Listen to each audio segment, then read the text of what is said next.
Okay, welcome back. So we have talked about the aviation white paper. We have talked about the ongoing problems at Rex. Jake, what's up next?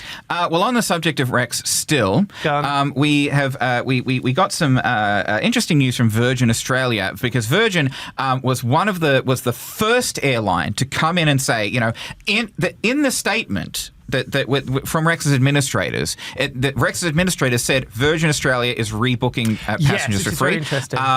Qantas and Jetstar have then followed, but Virgin has said, and this is something that they told us pretty much exclusively. They said since the regional airline axed its domestic services, say that 10 times quickly. As of mid-August, they had rebooked around 127,000 Rex flights, which are enough to fill 715 of its 737-800s at full capacity. 30,000 of those rebooked flights had already been taken. Virgin said it fielded around 77,000 online forms and 42,000 phone calls for rebookings. Which is a very nice gesture, because people can say what they want, but effectively this was done for free. Yes. And this meant that people that had booked Rex flights had another option where otherwise they'd have been in trouble. Has there anybody that benefited from this? I can think of at least one person. Is he the guy that wrote that brilliant op-ed that I've heard? It's a very talented, handsome, yes, brave, yes, courageous, kind. Wow, it keeps going. Funny, modest journalist with Australian Aviation has benefited. I have a flight with Virgin that was originally with Rex, but is going down to Melbourne in October. It would have been a brave move to deny you. I mean, I don't want to feed your ego and make out like you're this incredibly powerful person in the industry, but it would have been bad if no one had helped you out there. It's one of the perks of the job. I actually, as soon as I found out that Rex had gone into administration, I went in and rebooked that flight to make sure I got in where I was looking to get in. It's just half an hour after the flight that I was going to take with Rex. Yeah. And it was, Virgin was looking to get people on the nearest available flight.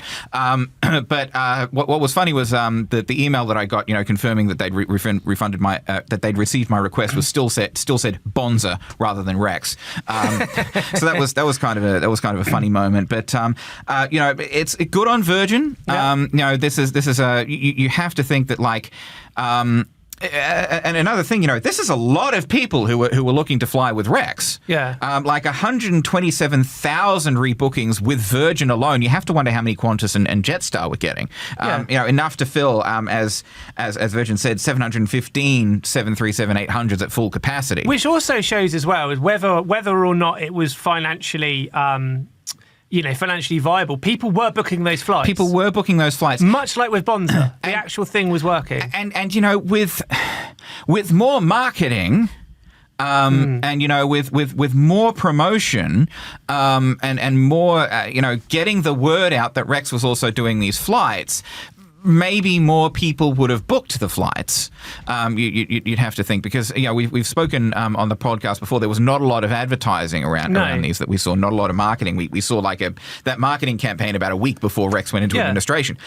They were basically relying on word of mouth, or they were relying on their loyal customers, and that will count for a lot. Obviously, it led to a lot of seats, but if you want to compete against Virgin and Qantas, you need to spend a lot of money on marketing, at least initially, to get the word out there, because tragically, some people, unlike us, are not aviation aficionados, and a lot of people weren't even aware that Rex were doing this. They were also expanding their network quite a lot as well. So even though they started these capital city flights, I think it was March 2021, in reality, that it took a long time for their network to grow. So I think a lot of people just weren't aware.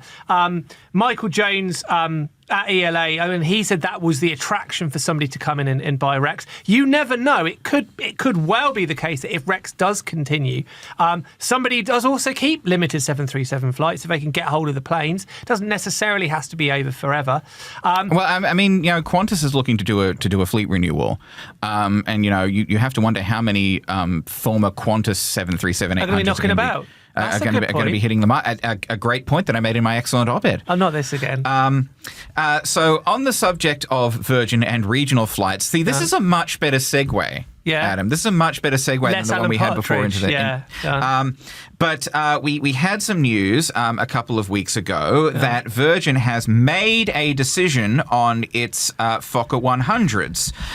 You may recall that Virgin was planning to replace these VARA planes that were getting pretty long in the tooth out west. These Fokker 100s that they've had for ages. They were looking to replace them with either the Airbus A220, the Airbus A220, or the Embraer E190-E2. And we found out a couple of weeks ago they had made the decision to pick the E2. Did any pundit or aviation journalist in any way float that idea in advance? I have heard. Yes. That maybe there was one or two. I'm not going to name them. Yeah. But let's just say they're right about a lot of things. Wow. Okay. They've picked these second generation E-jets. They're going to be getting them from the second half of 2025. They're getting eight of the E-jets to replace these 4 Fokker 100s, which are about 30 years old on average. Virgin's going to be basing them in Perth, and these will, by the way, be the first E2s to be operated by a major airline group in Australia. We do have a bunch of original E190s kicking around with Qantas and Qantas Lincoln Alliance and NJE, but these are the first E2s that Australia will be seeing. They're going to have 2x2 seating. 6 hours flying range, and they will be the first new aircraft in the WA charter market this century when they come into service from October next year. These 2x2 seating is interesting, Adam, because I've seen it being used as a selling point. Scoot, the Singaporean low-cost carrier, has been advertising its E2s for kind of like little short and medium haul flights into Southeast Asia from Singapore. And one selling point that they've been putting forward to the E2s is no middle seat. Everyone hates the middle seat. Nobody likes sitting in the middle seat. If you book a seat on one of our fantastic new E2s, there's no middle seat. There's the window in the aisle, and you don't have to squash in between two people. So that's a selling point that Scoot is using. So these E2s. Jane Herdlichka, the CEO of Virgin Australia, she said that they're the most fuel-efficient aircraft in the segment. They're going to cut emissions by 30% compared to the Fokker 100s. Lower purring profiles from these Sky Kittens, and enhanced passenger comfort. She says that they will predominantly operate charter flights for VARA. And she said it's a huge vote of confidence by Virgin Australia in the charter business in the WA market. I think there's probably a couple of reasons as well why they've picked the E2 over the A220.